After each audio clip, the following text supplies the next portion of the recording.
You're listening to the 4014 show online and on FM where available, and we've popped into Wootton Bassett to have a chat to a man who, in the last couple of months, has kind of spiralled from being a composer to someone who's absolutely everywhere. It's Alan Pettifer, so thanks for talking to us, Alan. No problem. Do you want to explain first off about your song Forever Young, because you didn't really write it to become what it is now? No, I mean it was just having written, been writing songs now for probably longer than I can remember, probably 40 years at least. It just, every time a repatriation comes on, it just sort of touches all the right spots, as it were, and I just happened to have the guitar sitting by next to my seat chair that night. The reporter finished off his sort of spot there on reporting on a repatriation, and said that they're coming home forever young. So I thought, well, there's a title and there's a hook to a song, and so within half an hour I had the bones of a verse and a chorus. It didn't take very long. And really the song, it really says it all. I didn't put any reference to Wootton Bassett in there, or any particular war or anything like that. I think if you listen to the lyrics, it applies to any conflict or any war or any young life lost anywhere in the world. So that's why I think it's sort of been so popular. Do you think you would have been inspired to write this if you weren't living where we live? Because it's always a very emotive subject for people in Wootton Bassett. Yeah, I see what you mean, but no, I think wherever I'd have been, I'd have sort of, it sort of cracked me up every time I saw it, because I mean my own son was not Afghanistan, but he served in the army and was in Northern Ireland when the trouble was on, so I know what feelings that these people go through every time the phone rings or something. You think the worst. So. Okay, now you obviously you put the song together, you composed it. So what happened between you finishing the song and however many months we are now? Because there's a lot happened. Well, it's a funny story because the guy, a friend of mine and music producer, and he's got his own studios over near Devizes, and about 17 years ago, when I last saw him, I said, I'm going to pop round, Peter, I said, with some songs. And of course I was so busy doing other things. Well, I took this particular song round with 3 others, and we both sort of looked at each other and said that, this song, there's something about it, it's a bit special, and it really had to be for charity. I mean, I hadn't thought about that sort of thing, but then we thought that, we can't put this out commercially, it's going to have to be sort of... So that's what we've done, and we didn't have a charity in mind at that stage. We sort of looked through. Anyway, Peter done a great job. He got some musician friends in. I said, well, look, we want a female vocalist because of the nature of the song. Then Peter's... I hadn't written anything for the choir. Peter reckoned that we ought to have a choir in there, so we did. So I had to write another section for the choir, so that's what I'd done. And then we got the junior choir from Bath, which again done a super job, and it all seemed to gel together. The right singer, with a lovely soulful voice, the choir, etc. So it all gelled together, and it's terrific. I couldn't believe it when we first sort of done a demo and we played it. Everybody's in there, and then a dry eye in their house. So we knew that there was something special about the song. How many months ago are we talking when we were... Well, we're talking. We actually released the song in March this year. So it's been very quick. Yeah, it has been quick. And then I can't remember when we done the video. Probably about 3 months later, 2 or 3 months later. And that was produced by another friend who's got a media business, Roger Calcutt, and he does a super job. He's really good at his work. So well done, Roger. Thanks very much. And all these people, mind you, have done it for nothing. Yeah, I was going to come on because including my bank. I must have put a plug in for Barclays Bank. I mean, at the end of the day, we set up a separate account for all the money that's coming in for this in Wootton Bassett, and no fees, no charges, no nonsense for the first year. So we're going to do it for 1 year for that charity.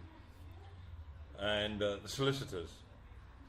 Now, there's lots, obviously, when you're dealing with charity and that sort of thing, there's lots of people that could, get in on the act and sort of be unscrupulous. So we had solicitors check everything out and various contracts and this, that, and everything else. Although we're not a charity, we're still using the name of Afghan Heroes on the sleeve of the CD. So it had to be, and they've done everything for nothing. Thank you very much. Townsend, Tring and Townsend. So there you go. So everybody has, really done a great job. Yeah. Right, okay. Now this, the video and the song has found its way onto YouTube and found its way onto Facebook, Yes. and I suppose that's the point where it really escalated and roller coasted. Because last time I checked, it was coming up to 42,000 plays on YouTube. 42. Have you looked on my causes page? 90,000 right on my Facebook causes page. So together, we're looking at 130, 140,000. Yeah. Now, and it's going at about 8,000 to 9,000 a week hits on that, and of course that's bringing in sales as well. I'm having a website done at the moment. I've been on a photo shoot, and of course there's other songs, and I'm sort of just starting my career at the grand old age of blah, blah, blah. But it's opened up, although obviously I'm not making a penny out of this. In fact, it's cost me money and time. In fact, I'm getting violently broke, because it's almost taken a year out of my life, this song. So obviously next year I'll have to get back to work.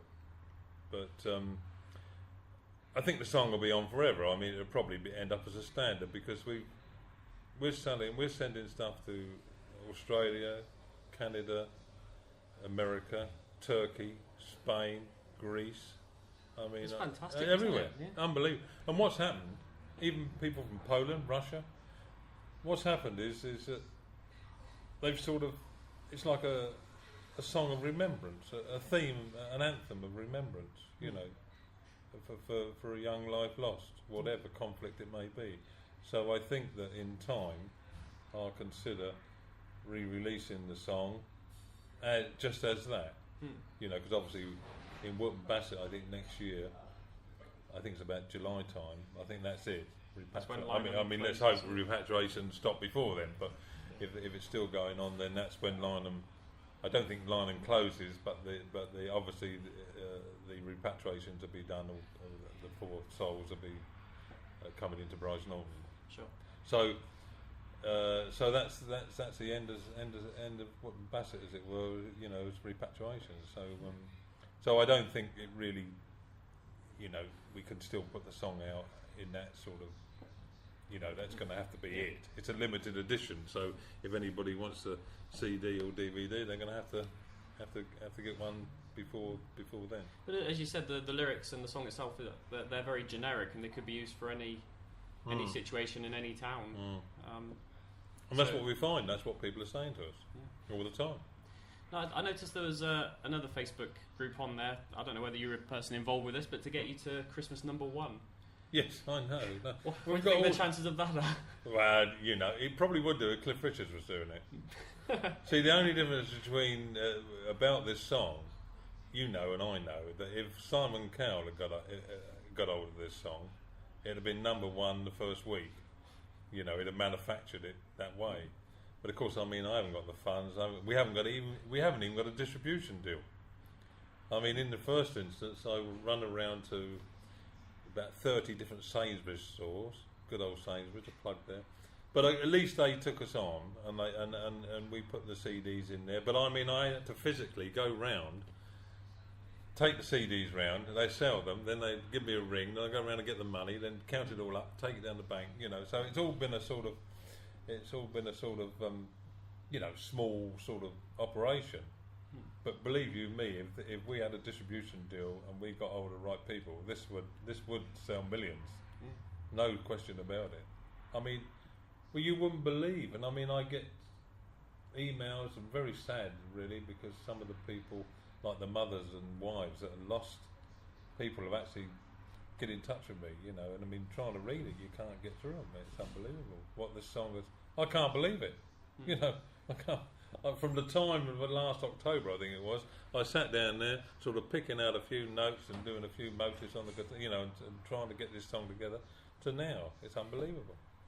Unbelievable.